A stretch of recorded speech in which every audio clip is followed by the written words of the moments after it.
Increasingly, as we have more and more identity data online, the concept of identity monitoring is gaining a lot of popularity. So what do we mean by identity monitoring? Well, it means monitoring things like credit card theft or credit inquiries that might be made under your name. Very often these days we see identity monitoring extending to identifying where your personal information appears online.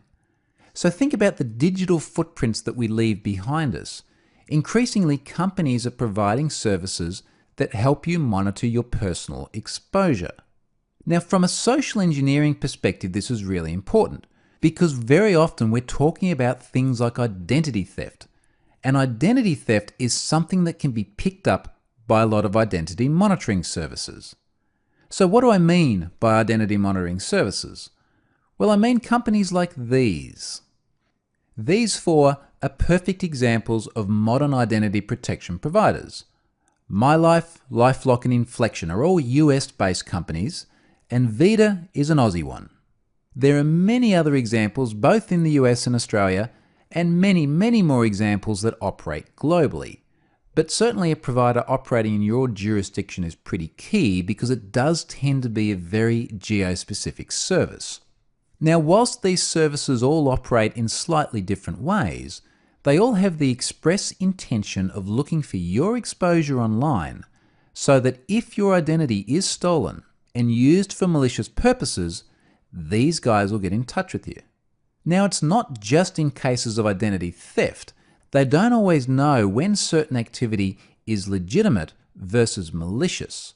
So what you end up finding is that these services will notify you when things that you expected to happen occur. But in the context of identity monitoring, that's quite okay. Let me give you an example of that. This is an alert I got many years ago now from Vita. I still had it on file, and I thought I'd show it as a perfect example. This one actually came through when I was getting a corporate American Express card, and as part of American Express's due diligence, they had to make a credit inquiry. They needed to look at my credit record. The service that Vita offers is able to look at those credit inquiries, and as soon as it happens, send me an email to let me know. Now that was perfectly legitimate, but if an attacker had have obtained my personal data and applied for a credit card on my behalf, I would have known about it very early and I would have been able to get in touch with American Express and put a stop to it. I would far prefer that rather than waiting until I had a bill from American Express and then needing to try and recover the money.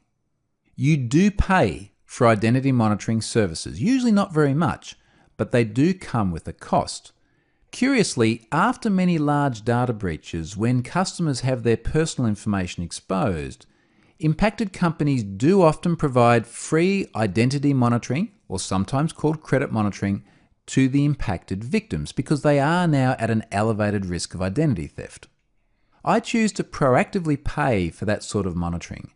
And if you're concerned about your identity potentially being stolen, then that's a pretty worthwhile service to invest in.